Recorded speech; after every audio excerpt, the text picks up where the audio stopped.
Hello friends, आज से हम पॉलिटिकल साइंस के चैप्टर वाइज रिवीजन करेंगे जो आपके D triple S P exam और फर्स्ट ग्रेड हो या एस्टेट हो सबके लिए बेनिफिशियल होगा। तो हम स्टार्ट करते हैं अपना टाइम वेस्ट ना करते हुए। तो सबसे पहला चैप्टर है राजनीतिक सिद्धांत, अर्थ और उसकी उपयोगिताएं। राजनीतिक सिद्धांत जो शब्द है वो राजनीति शब्द जो है हमारा वो पॉलिटिक्स शब्द से आया है, अंग्रेजी भाषा के पॉलिटिक्स से आया है। और ये अगर ग्रीक या यूनानी भाषा की बात करें तो ये पॉलिस शब्द से आया है। पॉलिस शब्द का अर्थ होता है पोलिस का अर्थ होता है नगर राज्य। क्या होता है? नगर राज्य। प्राचीन यूनान में नगर राज्यों के नागरिक जीवन का अध्ययन करने वाले विषयों को पोलिस कहा जाता था। प्राचीन यूनान में देखें तो नगर राज्यों का जो नागरिक जीवन होता था उनके अध्ययन करने वालों को क्या कहा जाता था? पोलिस कहा जाता था, पोलिस। उसके बाद हम देखें तो सिद्धांत शब्द, अब हम देखते हैं थ्योरी कौन से वर्ड से आया है। जैसे हमने अपनी पॉलिटिक्स शब्द देखा था, पॉलिटिक्स शब्द यूनानी भाषा के पॉलिस से आया है जिसका अर्थ होता था नगर राज्य। उसी तरह से सिद्धांत शब्द जो है वो यूनानी भाषा के थ्योरिया से आया है। कौन से शब्द से आया है? थ्योरिया से आया है। तो थ्योरिया से आया है जिसका अर्थ होता है एक केंद्रित मानसिक दृष्टिकोण। एक केंद्रित मानसिक दृष्टिकोण होता है, मतलब एक सेंटर होता है, किसी भी मानसिक दृष्टिकोण का एक सेंटर होता है थ्योरी। राजनीतिक सिद्धांत की बात करें तो इसमें राजनीतिक घटनाओं के समस्त पक्षों का अध्ययन किया जाता है। राजनीतिक सिद्धांत की जितनी भी घटनाएं हैं उनके जब हम पक्षों का अध्ययन करते हैं तो वो कहलाता है राजनीतिक सिद्धांत। इसमें राजनीतिक विषय वस्तु की व्याख्या, समालोचना और पुनर्व्याख्या भी की जाती है। हम इसमें जितने भी पॉलिटिकल से रिलेटेड जितने भी विषय होते हैं उनकी व्याख्या करते हैं, समालोचना करते हैं और दोबारा से पुनः व्याख्या करते हैं। उसके बाद है हमारा राजनीतिक सिद्धांत के दो प्रमुख भाग कौन से होते हैं? तो राजनीतिक सिद्धांत के दो प्रमुख भाग होते हैं। एक को बोलते हैं राजनीतिक दर्शन या मानपरक दृष्टिकोण बोलते हैं और दूसरे को बोला जाता है राजनीतिक विज्ञान या व्यवहारवाद या अनुभववाद और प्रत्यक्षवाद बोला जाता है। मतलब राजनीतिक दर्शन जो था वो प्लेटो के समय से था। प्लेटो के समय से कार्ल मार्क्स का जो समय पीरियड था उसको कहा जाता था राजनीतिक दर्शन, और उसके बाद का जो पीरियड था तो उसको कहा जाता था हमारा व्यवहारवाद या अनुभववाद या राजनीतिक विज्ञान। सितंबर 1948 में यूनेस्को के तत्वाधान में आयोजित राजनीतिक विद्वानों के सम्मेलन में इस विषय का नामकरण राजनीतिक विज्ञान किया गया। मतलब क्वेश्चन छोटा बन सकता है कि कौन सा ऐसा सम्मेलन हुआ था जिसमें राजनीतिक विज्ञान नाम दिया गया था पॉलिटिकल को। तो इसे दिया गया था 1948 के सितंबर में यूनेस्को में हुआ जो सम्मेलन था उसमें नाम दिया गया था। 1948 में जो सम्मेलन यूनेस्को में हुआ था उसमें नाम दिया गया था। अरस्तु को राजनीतिक विज्ञान का जनक माना जाता है। किसको? अरस्तु को राजनीतिक विज्ञान का जनक माना जाता है। उसके बाद है राजनीतिक विज्ञान नाम से संबोधित करने का श्रेय किसे दिया जाता है? तो दो वैज्ञानिक हैं जिनको राजनीतिक विज्ञान नाम संबोधित करने का श्रेय दिया जाता है, गॉडविन एंड मैरी वुलेस्टोनक्राफ्ट। गॉडविन और मैरी वुलेस्टोनक्राफ्ट को राजनीतिक विज्ञान के नामकरण करने का मतलब संबोधित किया जाता है। दो थे, गॉडविन आइंस्टीन और मैरी वुलेस्टोनक्राफ्ट। जो विषय राज्य और सरकार की जानकारी देते हैं उसे कहते हैं, क्या कहते हैं उसको? राजनीतिक विज्ञान कहा जाता है। जो विषय राज्य और सरकार की जानकारी देते हैं। कैटलिन के अनुसार राजनीतिक विज्ञान क्या है? कैटलिन महोदय कहते थे कि शक्ति का अध्ययन करना ही राजनीतिक विज्ञान है। कैटलिन महोदय ने क्या कहा? अगर हम शक्ति का अध्ययन कर रहे हैं तो वो हमारे लिए राजनीतिक विज्ञान है। राजनीतिक विज्ञान शब्द का सबसे पहले प्रयोग किसने किया? अभी मैंने आपको बताया, गॉडविन और मैरी वुलेस्टोनक्राफ्ट ने। उसके बाद है राजनीतिक विज्ञान का होना तो दूर यह तो कलाओं में भी सबसे पिछड़ी हुई कला है। बकल महोदय कहते हैं ये चीज कि राजनीतिक विज्ञान का विज्ञान होना तो बहुत दूर की बात है, ये कलाओं में भी सबसे पिछड़ी कला है, ये बकल महोदय ने कहा था। अब चलते हैं आगे। किस विद्वान ने राजनीतिक विज्ञान को मौसम विज्ञान के समान अनिश्चित विज्ञान बताया? कि कौन से ऐसे विद्वान थे जिन्होंने बोला कि राजनीतिक विज्ञान है ना वो मौसम विज्ञान के समान अनिश्चित विज्ञान है, कि हम पता नहीं कर सकते, जैसे मौसम का हम पता नहीं लगा सकते कि किस टाइम पर बारिश हो सकती है, कैसा मौसम रहेगा, उसी तरह से हम राजनीतिक विज्ञान का भी पता नहीं लगा सकते। ये किसने बोला है? लॉर्ड ब्राइस बोलते हैं। ये कौन बोलता है? Lord Bryce. आगे चलते हैं। जब मैं परीक्षा के प्रश्न पत्र के शीर्षक राजनीतिक विज्ञान को देखता हूँ तो मुझे प्रश्नों पर नहीं वरन शीर्षक पर बहुत ज़्यादा खेद होता है।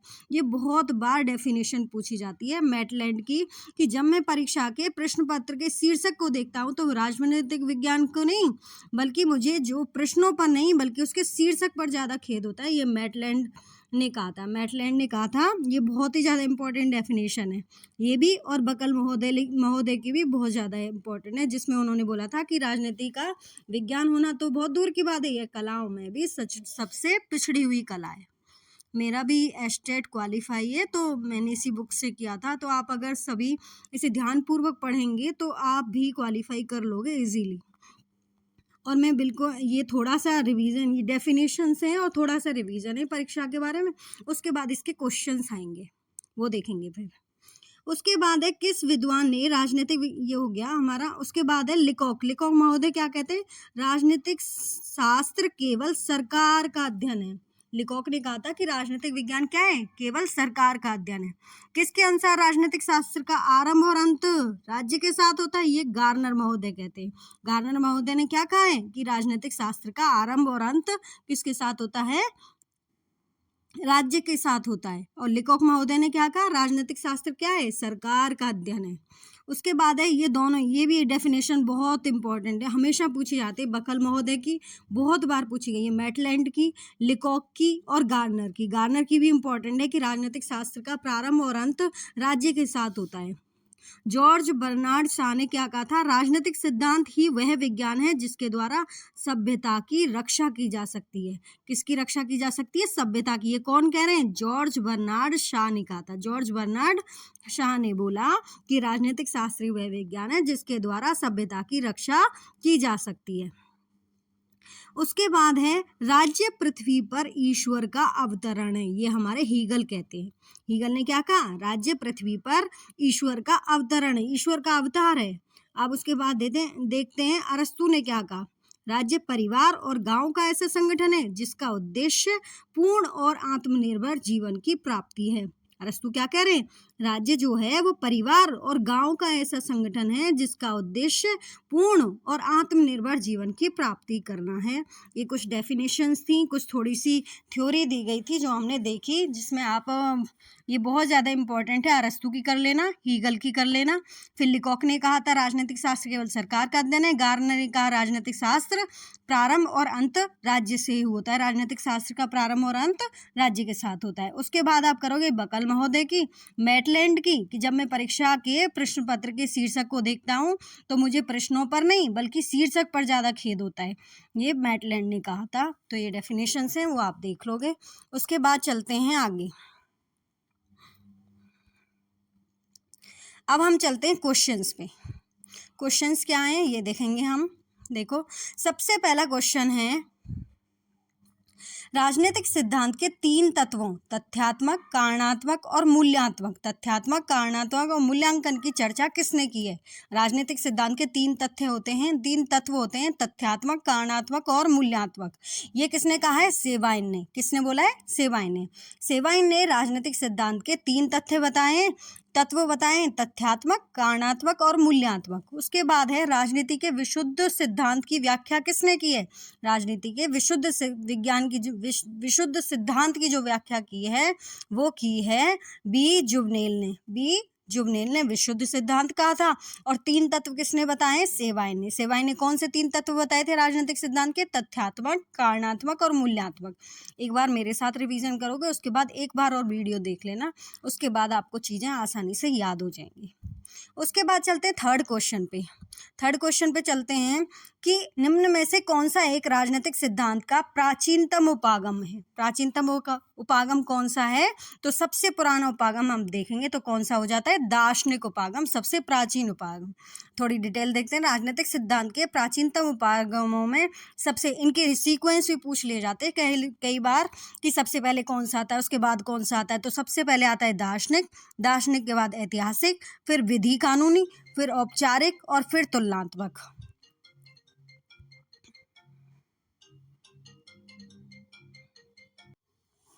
हाँ जी, चलते सबसे पहले क्या था, दार्शनिक आता है। राजनीतिक सिद्धांत के प्राचीन उपागमों में दार्शनिक आया, फिर ऐतिहासिक आया, फिर विधि कानून आया, फिर औपचारिक संस्थागत आया और फिर तुलनात्मक आया था। तो ये सीक्वेंस आपको पता होना चाहिए, ये कई बार सीक्वेंस पूछ लिया जाता है क्रम में लगाने के लिए। उसके बाद चलते हैं हम, हाँ, ये सूची को मिलान करना है आपको। वैज्ञानिक मूल्य सापेक्षवाद किसने कहा है? ये वैज्ञानिक मूल्य सापेक्षवाद कहा है हमारा अर्नॉल्ड ब्रेख्त ने वैज्ञानिक मूल्य सापेक्षवाद कहा था।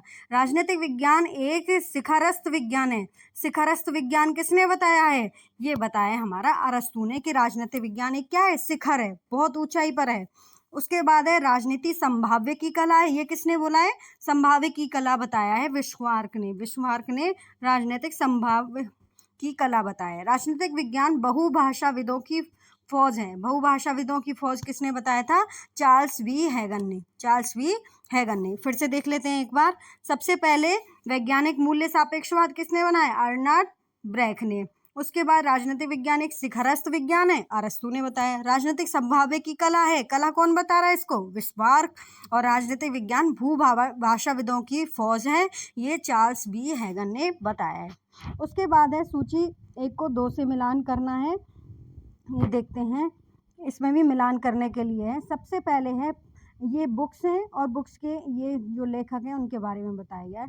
तो primary election, the study of the tendencies of primary election legislation, ये बुक किसने लिखी है? तो ये बुक लिखी है चार्ल्स सी मैरियम ने। प्राइमरी इलेक्शन से याद रख लेना, चार्ल्स सी मैरियम ने लिखी थी प्राइमरी इलेक्शंस। इसको इससे कनेक्ट करेंगे, अ study of the tendencies of primary election legislation. उसके बाद है the nature of politics. The nature of politics किसकी बुक है? तो ये बुक है हमारी मिलर की। ये भी नेचर किसकी है? मिलर की। The decline of political theory, decline की बात कौन करते हैं हमारे? डिक्लाइन की बात करते हैं अल्फ्रेड कॉबेन जो है वो डिक्लाइन की बात करते हैं। और प्रीसेस टू डेमोक्रेटिक थ्योरी की बात करते हैं रॉबर्ट डेहल प्रीसेस टू डेमोक्रेटिक थ्योरी की बात करते हैं। उसके बाद देखो अगला क्वेश्चन है, निम्नलिखित में से कौन यह दावा करता है कि 3 तरह के राजनीतिक सिद्धांत है? व्याख्यात्मक, निर्माणात्मक या मानवीय और चिंतन मूलक। ये कौन बात करता है? यहाँ पे राजीव भार्गव ने 3 तरह के तत्व बताए हैं, जिस तरह से सेवाइन ने बताए थे। सेवाइन ने कौन कौन से बताए थे? तथ्यात्मक, कारणात्मक और मूल्यात्मक बताए थे। इसी तरह से राजीव भार्गव ने भी राजनीतिक सिद्धांत के तीन तरह की राजनीतिक सिद्धांत बताए, व्याख्यात्मक, निर्वचनात्मक, मानकीय और चिंतन मूलक। उसके बाद है, निम्नलिखित में से कौन सा विद्वान राजनीतिक सिद्धांत के पाठवादी दृष्टिकोण का प्रतिपादन करता है? पाठवादी दृष्टिकोण का प्रतिपादन कौन करता है? ये करते हैं हमारे, सबसे पहले तो करते हैं एंड्रयू हैकर। कौन करते हैं? एंड्रयू हैकर करते हैं। एंड्रयू हैकर हो गए। और सेकंड हो गए हमारे जॉन प्लेमेंतास क्या बात करते हैं? कि राजनीतिक सिद्धांत के पाववादी दृष्टिकोण का प्रतिनिधित्व करते हैं। पाववादी दृष्टिकोण का प्रतिनिधित्व करते हैं पाठवादी दृष्टिकोण का प्रतिनिधित्व कौन करते हैं? एंड्रयू हैकर और जॉन पेलेस्तास। उसके बाद आगे चलते हैं। उसके बाद है, देखो, निम्नलिखित में से कौन आधुनिक संकट के समय निवारण के लिए शास्त्रीय सिद्धांत के महत्व की पुष्टि करता है? कि आधुनिक समय में जितने भी संकट आए, अगर उनका हम निवारण करना चाहते हैं तो कौन इसके जो राजनीतिक सिद्धांत है, पॉलिटिकल थ्योरी है, इसके महत्व की बात कौन करता है? तो जोवेनिल करते हैं। ब्रेटन डी जोवेनिल ने इसके महत्व की बात की है। आगे चलते हैं। डेविड ईस्टन निम्नलिखित में से किसकी आलोचना करते हैं? कि तथ्यों की निष्प्रयोज्यता का उल्लेख कौन करता है? डेविड ईस्टन ने क्या कहा है? किसकी आलोचना करते हुए कहा है कि तथ्यों की निष्प्रयोज्यता है? ये कहा है जेम्स राइज ने कहा कि डेविड ईस्टन में, मतलब जो जेम्स राइज थे ना, उन्होंने तथ्यों की निष्प्रयोज्यता के बारे में कहा था। तो डेविड ईस्टन ने इसकी क्या की है? आलोचना की है। क्या कह करके आलोचना की है? तथ्यों की निष्प्रयोज्यता का उल्लेख करता है। आगे देखते हैं, निम्नलिखित में से किसने चार्ल्स मेरियम को राजनीति के लिए मनोविज्ञान के महत्व को समझने वाले राजनीतिक विज्ञान का प्रथम माना है? राजनीतिक विज्ञान का प्रथम किसने माना है? किसने चार्ल्स मेरियम को राजनीति के लिए मनोविज्ञान के महत्व को समझने वाले राजनीतिक विज्ञान का महत्व माना है? तो ये लॉसवेल थे। लॉसवेल ने क्या कहा है? चार्ल्स मेरियम को राजनीति के लिए मनोविज्ञान के महत्व को समझने वाले राजनीतिक विज्ञानों का प्रथम माना है। वैज्ञानिकों में सबसे प्रथम माना है चार्ल्स मेरियम को। और किसने माना है? हेराल्ड लॉसवेल ने माना है। उसके बाद चलते हैं, ये कथन दिया हुआ है, कथन में से आपको सही गलत बताना है। सबसे पहला कथन है, आनुभाविक सिद्धांत या परा आनुभाविक सिद्धांतवादियों के रूप में राजनीतिक सिद्धांत को दो श्रेणियों को रॉबर्ट डेहल द्वारा वर्णित किया गया है कि अनुभवात्मक सिद्धांतवादी और परा अनुभववादी सिद्धांतवादी के रूप में राजनीतिक विज्ञानों, मतलब रॉबर्ट डेहल जो हैं, क्या वो दो तरह के राजनीतिक विज्ञानों की बात करते हैं, अनुभववादी सिद्धांतवादी और परा अनुभववादी सिद्धांतवादी। ये सही है या गलत, ये बताओगे आप? ये बिल्कुल सही है, क्योंकि अनुभविक सिद्धांतवादी और परा अनुभविक सिद्धांतवादी के बारे में बात करते हैं रॉबर्ट डेहल। दूसरा है, अनुभविक सिद्धांतवादियों का विचार है कि राजनीति के अध्ययन को ना तो शुद्ध विज्ञान का रूप दिया जा सकता है और ना ही दिया जाना चाहिए। वो कहते हैं, अनुभववादी सिद्धांतवादी ये कहते हैं क्या? राजनीति के अध्ययन को ना तो शुद्ध विज्ञान का रूप दिया जा सकता और ना ही दिया जाना चाहिए। तो ये गलत है, सेकंड कथन गलत है। केवल जो रॉबर्ट डेहल ने दो तथ्य बताए, आनुभाविक सिद्धांतवादी और परा अनुभववादी सिद्धांतवादी के रूप में जो राजनीतिक विज्ञानों की श्रेणियों को बांटा है, वो बिल्कुल सही है। लेकिन आनुभाविक सिद्धांतवादी कभी भी ये नहीं कहते कि ये शुद्ध विज्ञान है, ना इसे कभी भी शुद्ध विज्ञान का दर्जा दिया जाना चाहिए। आगे चलते हैं, निम्नलिखित में से कौन सा विचारक राजनीतिक सिद्धांत के पतन के विचार को नकारता है? कौन कहता है कि राजनीतिक सिद्धांत का पतन नहीं हुआ है? तो बर्लिन और लियो स्ट्रॉस जो हैं, वो हमेशा कहते हैं कि राजनीतिक सिद्धांत का पतन नहीं हुआ है। आगे देखेंगे,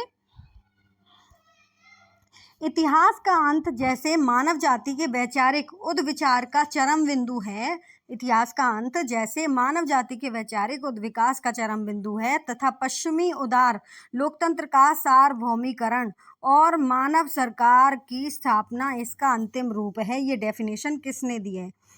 इतिहास का अंत जैसे मानव जाति के वैचारिक उद्विकास का चरम बिंदु तथा पश्चिमी उदार लोकतंत्र का सार्वभौमिकरण तथा मानव सरकार की स्थापना इसका अंतिम लक्ष्य है। यह किसने कहा है? Francis Fukuyama. The end of history इन्हीं की बुक का नाम है, फ्रांसिस फुकुयामा की बुक का नाम। उसके बाद है, राजनीतिक विज्ञान के विज्ञान तत्व के संदर्भ में यह कहा जाता है, क्या कहा जाता है?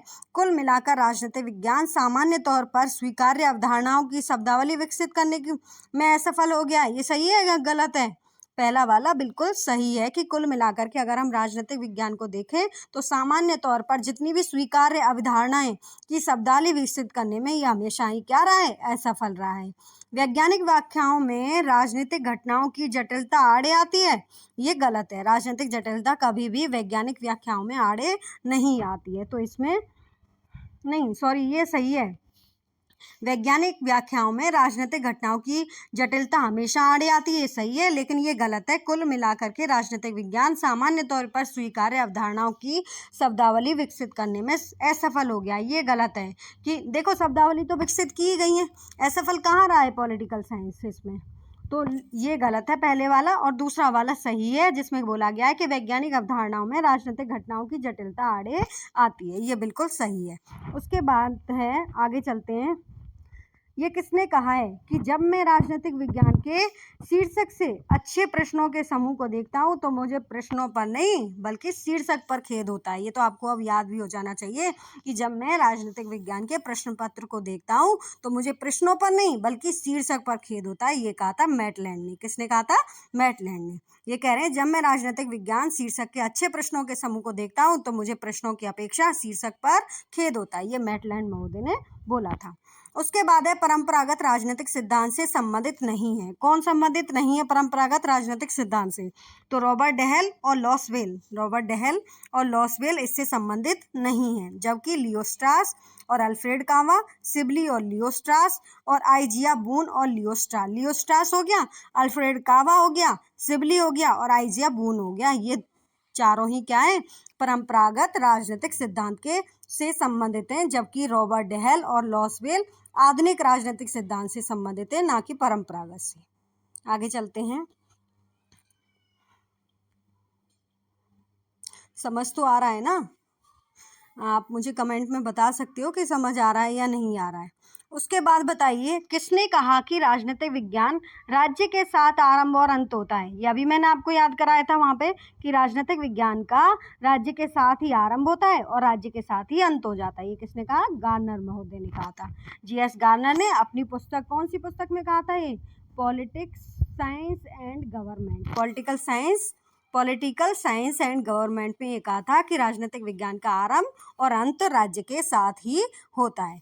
उसके बाद है अगला क्वेश्चन, राजनीतिक विज्ञान सामाजिक विज्ञानों का वह अंग है जो राज्य के आधारभूत तत्वों और शासन के सिद्धांतों का विवेचन करता है। राजनीतिक विज्ञान सामाजिक विज्ञानों का वह अंग है जो राज्य के आधारभूत तत्वों और शासन के सिद्धांतों का विवेचन करता है। ये किसने कहा है? पॉल जेनेट ने। किसने कहा था? पॉल जेनेट ने कि राजनीतिक विज्ञान सामाजिक विज्ञानों का अंग है जो राज्य के आधारभूत तत्व और शासन के सिद्धांतों का विवेचन करता है। पॉल जेनेट ने कहा था। देखो इसमें थोड़ा सा डिटेल दी हुई है, देख लेते हैं। नीति शास्त्र के प्रोफेसर जेनेट का जन्म फ्रांस में हुआ। कहाँ पर हुआ? फ्रांस में।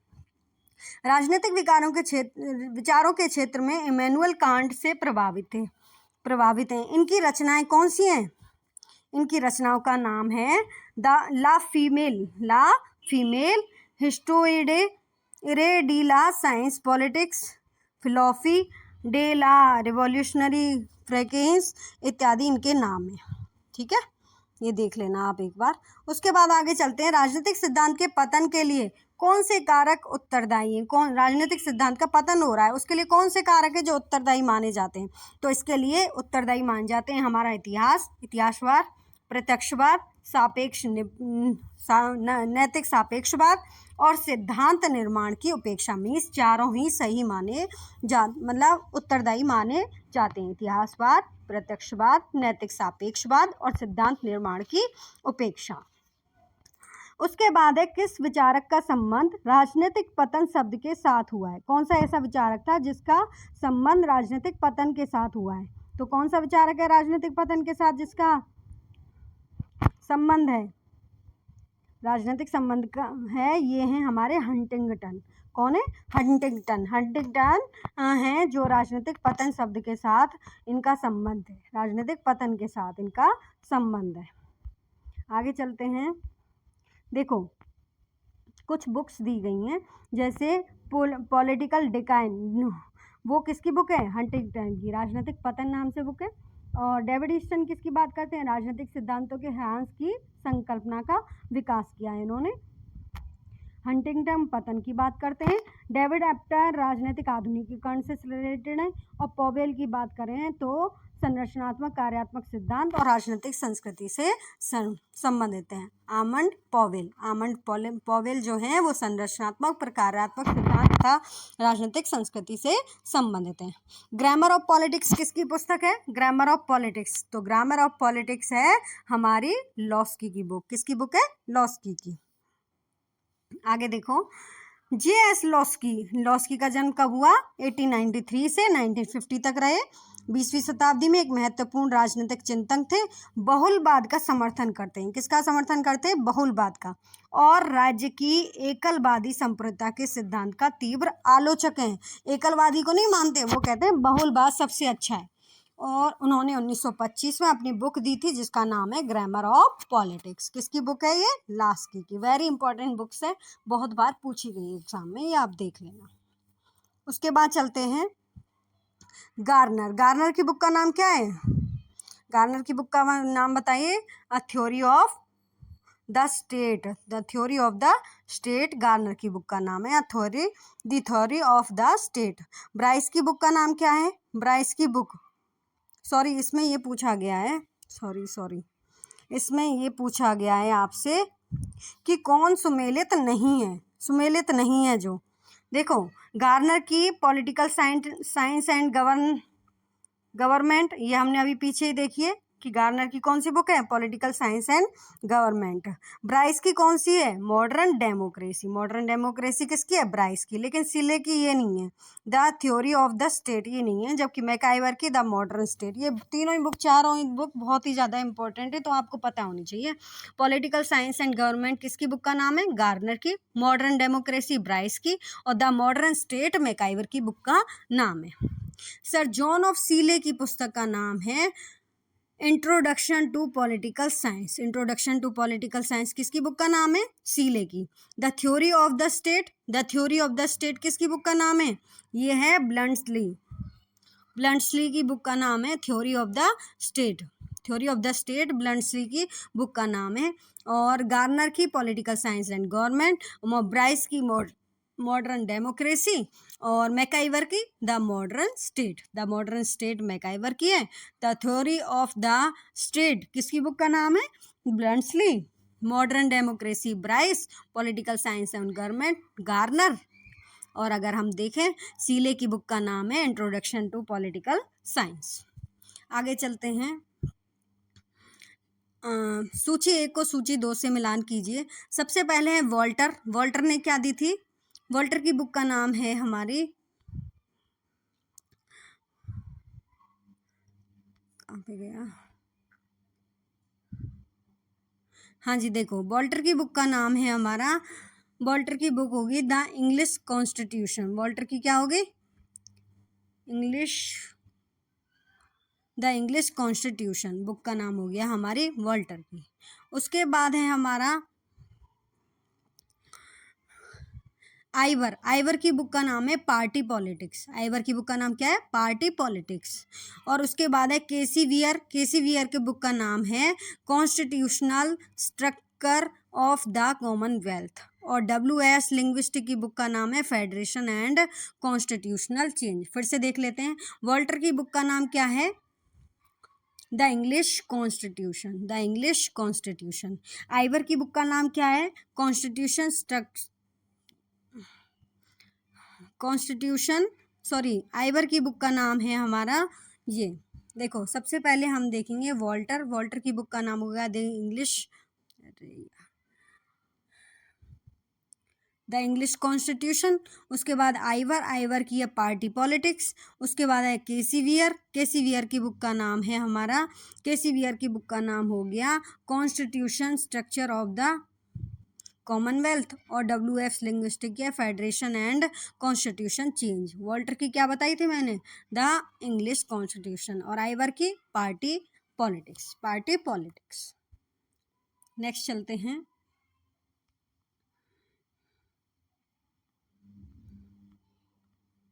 काफ़ी सारे पेजेस हैं, एक पेज तो कर ही लेते हैं एक और। उसके बाद है हमारी, इनमें से किसने राजनीतिक विज्ञान का मनोविज्ञान के साथ अध्ययन करने पर बल दिया है, कौन ऐसा है जिसने बल दिया है कि पॉलिटिकल साइंस का हमें साइकोलॉजी के साथ अध्ययन करना चाहिए, तो ये कहते हैं वॉल्टर वेजहॉट। वॉल्टर वेजहॉट ने कहा था कि पॉलिटिकल साइंस का हमें किसके साथ अध्ययन करना चाहिए, साइकोलॉजी के साथ। उल्लेखनीय है कि मॉरिसस, वॉल्टर वेजहॉट, ग्राम वालास और लॉसवेल इत्यादि विचारकों ने राजनीति के मनोवैज्ञानिक अध्ययन पर बल दिया तथा यह भी राजनीतिक समूह के अध्ययन के लिए बहुत ही ज़्यादा आवश्यक है। ये किसने कहा था कि राजनीतिक मूल्यों का आधिकारिक आवंटन जो समाज में बाध्यकारी होते हैं, राजनीतिक मूल्यों का आधिकारिक आवंटन जो समाज में क्या होते हैं, बाध्यकारी होते हैं, डेविड ईस्टन ने कहा था। किसने कहा, डेविड ईस्टन ने। राजनीतिक विज्ञान का पिता किसे कहा जाता है, तो अरस्तु को राजनीतिक विज्ञान का पिता कहा जाता है। राजनीतिक विज्ञान का संबंध समाज के मूल्यों के आधिकारिक आवंटन से है, तो डेविड ईस्टन का है राजनीतिक सिद्धांत, राजनीति का संबंध समाज के मूल्यों के आधिकारिक आवंटन से है कि समाज में हमें मूल्यों का ज़्यादा से ज़्यादा बंटवारा किया जाना चाहिए। ये किसने कहा है हमारा, ये कहा है हमारा डेविड ईस्टन। कहते हैं कि राजनीति का संबंध समाज के मूल्यों के आधिकारिक आवंटन से है। उसके बाद है निम्नलिखित में से कौन राजनीतिक विज्ञान के अध्ययन में प्रयुक्त नियामकी दृष्टिकोण का सबसे सही अर्थों में प्रतिबिंब करता है? नियामकीय दृष्टिकोण होता क्या है? देखो, नियामकीय दृष्टिकोण होता है इस विश्वास पर कि मूल्यों का अध्ययन विशिष्ट रूप से किया जाना है, कि हम मूल्यों का क्या कर रहे हैं, एक नियम के साथ क्या कर रहे हैं, अध्ययन कर रहे हैं, तो वो कहलाता है नियामकीय दृष्टिकोण। नियामकीय दृष्टिकोण। निम्नलिखित में से किस विद्वान ने राजनीति को मौसम विज्ञान के समान अनिश्चित विज्ञान माना है? मौसम विज्ञान के समान अनिश्चित विज्ञान कौन मानते हैं? Lord Bryce. लॉर्ड ब्राइस ने तो बोला था कि हमारा जो पॉलिटिकल साइंस है वो कैसा है, सीजन की तरह है, मौसम की तरह है, ठीक है, वो कभी भी चेंज हो सकता है, निश्चित नहीं है। उसके बाद है राजनीतिक सिद्धांत का उल्लेख नागरिकों को निम्न प्रश्नों के बारे में तर्क संगत ढंग से सोचने का भी प्रशिक्षण देता है। ये किसने कहा? राजनीति के बारे में कहा गया है कि राजनीतिक सिद्धांत का उद्देश्य नागरिकों को निम्न प्रश्नों के बारे में तर्कसंगत सोचने का प्रशिक्षण देता है। किसके, कौन से प्रश्नों के बारे में सोचने का प्रशिक्षण देता है, ट्रेनिंग देता है? राजनीति के बारे में। राजनीति शब्द की उत्पत्ति हुई है कहाँ से हुई है? यूनानी भाषा के कौन सा शब्द था? पॉलिस। पॉलिस का वो मीनिंग क्या होता था? नगर राज्य। क्या होता था? नगर राज्य। और थ्योरी शब्द थ्योरिया से आया था। किससे आया? थ्योरिया से। राजनीति का विज्ञान होना तो बहुत दूर, यह कलाओं में भी सबसे पिछड़ी हुई कला है। वेरी इंपॉर्टेंट है ये, वेरी इंपॉर्टेंट। किसने कहा है? वकल महोदय ने कहा था। वकल महोदय ने ये कहा है। उसके बाद है राजनीति को धूर्तों का अंतिम आश्रय मानने वाला विद्वान कौन सा है? वो कौन कहता है कि राजनीति तो मूर्खों का है, धूर्तों का अंतिम आश्रय? ये कहते हैं बेंजामिन फ्रैंकलिन। बेंजामिन फ्रैंकलिन ने ये सब चीज़ कही थी। आज के लिए शायद इतना ही काफ़ी है। आप एक बार और इसको रिवीजन कर लेना। सेकंड पार्ट में मैं इसके दूसरे क्वेश्चंस करा दूंगी। ये थोड़ा सा लेंथी चैप्टर है, तो सभी ने एक बार और रिवाइज कर लेना जिससे अच्छे से याद हो जाए। Thank you and have a nice day.